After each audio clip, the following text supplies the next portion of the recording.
ইফতার। Young জেনারেশনকে আমরা নসিহত করবো যে ভুলেও নিজের জীবনকে বিসর্জন দিতে যাবেন।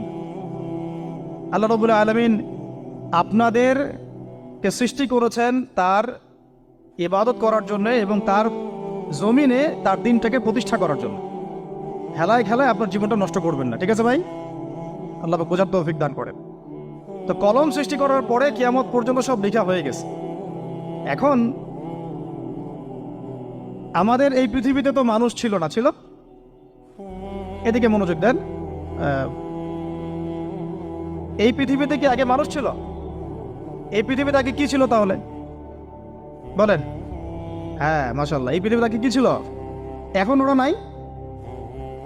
সবার সাথেই কিন্তু একটা করে আছে। কমপক্ষে কয়টা করে? সবার সাথে কমপক্ষে একটা করে। আর কোন কোন জায়গা আছে যেখানে জিনের বড় বড় আকড়া আছে। পৃথিবীতে যে জায়গাগুলো থেকে ইসলাম বিরোধী অপতৎপরতাগুলো চলে, ওখানে জিনের আকড়া বেশি। আর কথা বুঝতে পারছেন? তো জিন জাতিকে আল্লাহ পাক ধ্বংস করে দিয়েছেন তাদের পাপের কারণ, আল্লাহ দ্রোহিতার কারণে, অবাধ্যতার কারণে।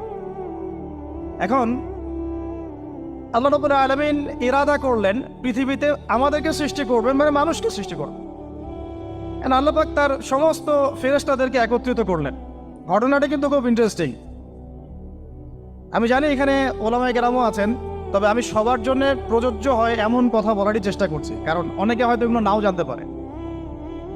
তো আল্লাহ পাকের ভাষায় আমি যদি বলি, আল্লাহ রাব্বুল আলামিন বলছেন, বা'দা আউযু বিল্লাহি মিনাশ শাইতানির রাজীম, ওয়া ইয ক্বালা রাব্বুকা লিল মালায়েকা ইন্নী জাঈলুন ফিল আরদি খলিফা। হে নবী মুহাম্মদ সাল্লাল্লাহু আলাইহি ওয়াসাল্লাম, তুমি স্মরণ করো সেই সময়ের কথা যখন আল্লাহ তোমার রব সমস্ত ফেরেশতাদেরকে ডেকে বলেছিলেন যে ইন্নী জাঈলুন ফিল আরদি খলিফা, আমি জমিনে মানে পৃথিবীতে আমার খলিফা পাঠাতে চাই। কি পাঠাতে চাই? আরো জোরে বলেন। আল্লাহ পাক বলেননি পৃথিবীতে মানুষ পাঠাতে চাই, পৃথিবীতে নতুন কোনো মাখলুক পাঠাতে চাই। আমাদেরকে আল্লাহ পাক সম্মানের শব্দে সম্মানিত করেছেন, বিশেষায়িত করেছেন। আমাদেরকে বলেছেন আমরা আল্লাহর খলিফা, আমরা আল্লাহর খলিফা।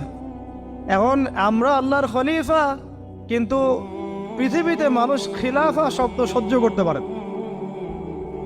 হ্যাঁ, কি অদ্ভুত না? এটা কোরআনে কি শেষের দিকে আছে না প্রথম দিকে আছে? সূরা বাকারার একদম শুরুর থেকে 3, 4, 5টা পৃষ্ঠা উল্টালে দেখবেন এই একটা আছে। কোরআন তাহলে শুরু থেকে কখনো খুলেও দেখেনি সে ব্যক্তি। প্রমাণ হলো এটা।